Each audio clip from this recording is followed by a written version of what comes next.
Money has many ironies. Here's an important one. Wealth is what you don't see. My time as a valet was in the mid-2000s in Los Angeles, when material appearance took precedence over everything but oxygen. If you see a Ferrari driving around, you might intuitively assume the owner of the car is rich, even if you're not paying much attention to them. But as I got to know some of these people, I realized that wasn't always the case. Many were mediocre successes who spent a huge percentage of their paycheck on a car. I remember a fellow we'll call Roger. He was about my age. I had no idea what Roger did, but he drove a Porsche, which was enough for people to draw assumptions. Then one day Roger arrived in an old Honda.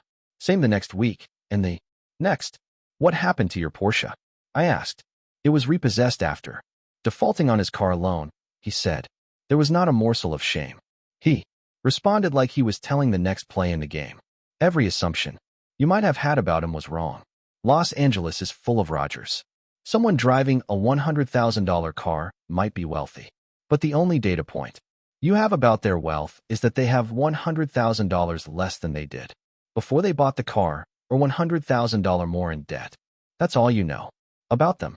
We tend to judge wealth by what we see because that's the information we have in front of us.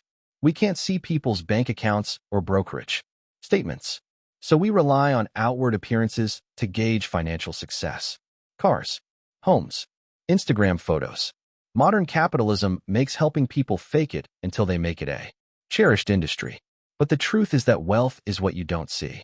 Wealth is the nice cars not purchased, the diamonds not bought, the watches not worn, the clothes foregone, and the first-class upgrade declined. Wealth is financial assets that haven't yet been converted into the stuff you see. That's not how we think about wealth, because you can't contextualize what you can't see.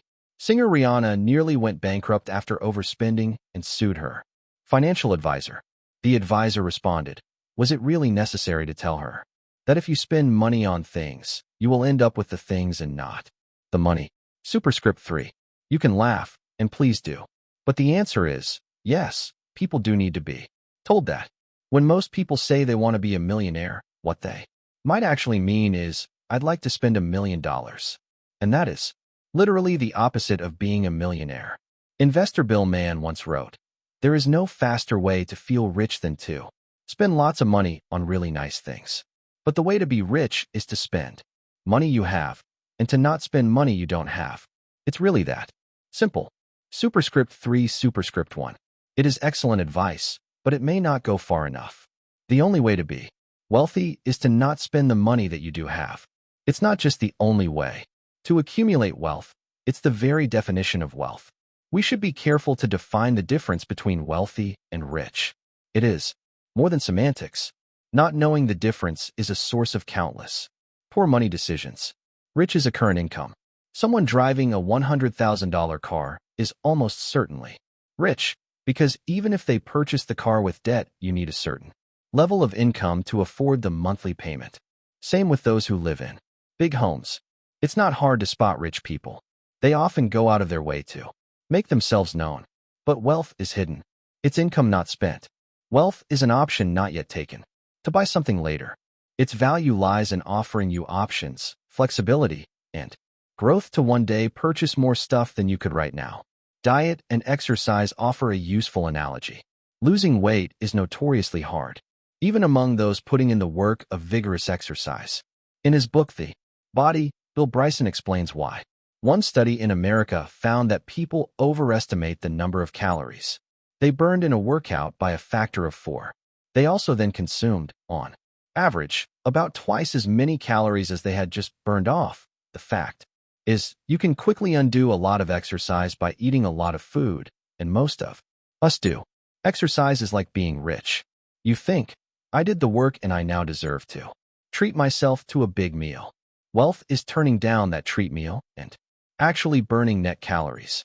It's hard and requires self-control, but it creates a gap between what you could do and what you choose to do that accrues to you over time. The problem for many of us is that it is easy to find rich role models. It's harder to find wealthy ones because by definition their success is more hidden. There are, of course, wealthy people who also spend a lot of money on stuff. But even in those cases, what we see is their richness, not their wealth. We see the cars they chose to buy and perhaps the school they choose to send their kids to. We don't see the savings, retirement accounts, or investment portfolios. We see the homes they bought, not the homes they could have bought had they stretched themselves thin. The danger here is that I think most people, deep down, want to be wealthy.